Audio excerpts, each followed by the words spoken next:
പ്രിയമുള്ളവരെ, ആ Kottayam medical college nursing കോളേജിലെ ക്രൂരമായ ഒരു റാഗിങ്.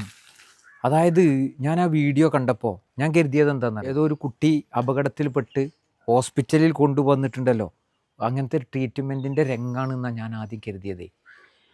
പക്ഷേ അത് മുഴുവനാക്കാൻ കഴിഞ്ഞില്ല എന്ന് മാത്രമല്ല, ആ സൂചി കൊണ്ട് ഇങ്ങനെ കുത്തുന്നതും, അതേപോലെ തന്നെ കണ്ണിൽ എന്തൊക്കെ തേക്കണ, എന്തൊക്കെ ഒരു വെള്ള കളറുള്ള ഒരു പശ പോലുള്ള സാധനങ്ങളൊക്കെ തേക്കുന്നത് കണ്ടിട്ട് ക്രൂരമായ എന്ന് പറഞ്ഞു കഴിഞ്ഞാൽ, ഞാൻ മുഴുവനായിട്ട് ആ വീഡിയോ കണ്ടിട്ടില്ല.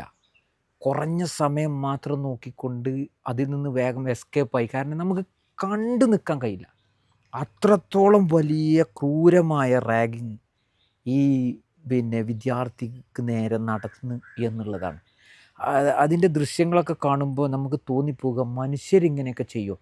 നിങ്ങളൊന്ന് ആലോചിച്ച് നോക്കി, മനുഷ്യരിങ്ങനെ ചെയ്യുമോ? ഒരിക്കലും അങ്ങനെ ചെയ്യൂല എന്നുള്ളതാണ്. മൃഗങ്ങൾ ഇങ്ങനെ ചെയ്യുമോ എന്ന് ചോദിച്ചു കഴിഞ്ഞാൽ പോലും നമുക്ക് ചെയ്യുമെന്ന് പറയാൻ പറ്റില്ല. കാരണം അത്രത്തോളം ക്രൂരമായ രീതിയിൽ, അതായത് വൃഷ്ണത്തിലൊക്കെ ഡമ്പൽ കെട്ടിയിട്ട് അത് പൊന്തിക്കാൻ പറഞ്ഞ് അങ്ങനെ കരയുമ്പോൾ കണ്ണിൽ എന്തൊക്കെയോ ഇത് തേച്ചു എന്നൊക്കെ പറഞ്ഞു. മാത്രമല്ല, ആ വീഡിയോയിൽ കാണുന്ന കുറഞ്ഞ സമയം കണ്ടിട്ടുള്ളൂ എങ്കിലും ആർക്കും കണ്ടു നിൽക്കാൻ കഴിയാത്ത കോലത്തിലുള്ള ക്രൂരമായ ആക്രമണം. അതിൽ SFIൻ്റെ ഒക്കെ സംസ്ഥാന നേതൃത്വമൊക്കെ ഉണ്ടല്ലോ. നിങ്ങൾ ആലോചിച്ച് നോക്കൂ, ഒരു ഒരു ഒരു ഒരു വിദ്യാർത്ഥി സംഘടനയുടെ സംസ്ഥാന നേതൃത്വം വരെ ഇടപെട്ടുകൊണ്ട് ഇങ്ങനെ കുട്ടികളോട് ക്രൂരമായി ചെയ്യുന്നുണ്ടെങ്കിൽ, അതായത് ഇവരൊക്കെ പ്രതിനിധാനം ചെയ്യുന്ന, ഇവരൊക്കെ മുന്നോട്ട് വെക്കുന്ന ആശയങ്ങൾ എന്താണെന്നുള്ളതാണ്. ശക്തമായ നടപടികൾ ഈ വിഷയത്തിൽ ഉണ്ടാകണം. ഇവർക്കൊക്കെ ശിക്ഷ കുറഞ്ഞു പോകുന്നതാണ്. ഇവിടുത്തെ ഏറ്റവും വലിയ പ്രശ്നം ശിക്ഷയില്ല എന്നുള്ളതാണ്. നിങ്ങൾ ആലോചിച്ച് നോക്കൂ, ഇപ്പോൾ നമുക്ക് പറയാനുള്ളത്, ഇതിനൊക്കെ കടുത്ത നിയമങ്ങൾ കൊണ്ടുവരേണ്ടത് അനിവാര്യമായിട്ടുണ്ട് കേട്ടോ. അല്ലെങ്കിൽ നമ്മളെ നാടാകെ കുട്ടിച്ചോറാവും. കാരണം ഇത് സ്വയബുദ്ധിയോടുകൂടി ചെയ്യുകയാണെന്ന് ചോദിച്ചു കഴിഞ്ഞാൽ അങ്ങനെ നമുക്ക് പറയാൻ പറ്റുമോ? സ്വയബുദ്ധിയുള്ള ഒരു മനുഷ്യരിങ്ങനെ ചെയ്യുമോ? സ്വന്തം ഗണത്തിൽപ്പെട്ട, സ്വന്തം മനുഷ്യകുലത്തിൽപ്പെട്ട ഒരു വ്യക്തിയോട് ഇങ്ങനെ ചെയ്യും? അല്ലെങ്കിൽ നമ്മളെപ്പോലെ മനുഷ്യരാകേണ്ട മൃഗങ്ങളോട് ഇങ്ങനെ ചെയ്യൂ? ഞാൻ അങ്ങനെ ആലോചിച്ച് പോകുക, അത് സൗദി അറേബ്യയിൽ നിങ്ങൾ പറയുന്ന പ്രാകൃത 6-ാം നൂറ്റാണ്ടിൻ്റെ പ്രാകൃത സംസ്കാരത്തിൽപ്പെട്ട അങ്ങനത്തെ രാജ്യത്തെങ്ങാനുമാണ് ഈ കോലത്തിലുള്ള പണിയെടുത്തിക്കണമെങ്കിണ്ടല്ലോ, ഓൻ്റെ ഇടപാട് എപ്പോൾ തീർന്നു എന്ന് ചോദിച്ചാൽ മതി. എപ്പോൾ തീർന്നു എന്ന് ചോദിച്ചാൽ മതി. രാജാവ് നേരിട്ടാവും അവനുള്ള ശിക്ഷ വിധിയാണ് പ്രഖ്യാപിക്കൽ. ആ കോലത്തിലായിരിക്കും ഇടപെടലുണ്ടാകുക. വെറുതെ വിടൂല. എല്ലാവർക്കും മനസ്സിലാകുന്ന, അങ്ങനെ ചെയ്യാൻ പോലും തോന്നാത്ത രീതിയിലുള്ള ശിക്ഷകൾ, മറ്റുള്ളവർക്ക് അതിങ്ങനെ ആലോചിക്കുമ്പോൾ പോലും പ്രയാസം ഉണ്ടാക്കുന്ന രീതിയിലുള്ള ശിക്ഷകൾ ശരിക്കും സമൂഹത്തിൽ ഇങ്ങനെ കാണിച്ചു കൊടുക്കണം. ഇങ്ങനെ ചെയ്താൽ ഇങ്ങനെ തന്നെ ശിക്ഷിക്കും എന്ന് പറഞ്ഞുകൊണ്ടുള്ള ശിക്ഷകളാണ് ഇത്തരം ആളുകൾക്ക് ഉണ്ടാവേണ്ടത്.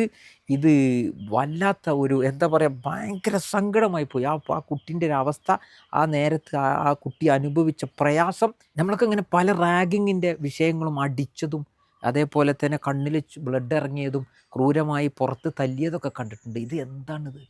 അതായത് ഞാൻ നേരത്തെ പറഞ്ഞല്ലോ, ആ കുട്ടീനെ ഇങ്ങനെ കിടക്കണ കണ്ടപ്പോൾ ഞാൻ വേറെ എന്തോ ഒരു സംഗതി, ചികിത്സയുമായി ബന്ധപ്പെട്ടുള്ള എന്തോ ഒരു കാര്യമാണെന്നാണ് ഞാൻ കരുതിയത്.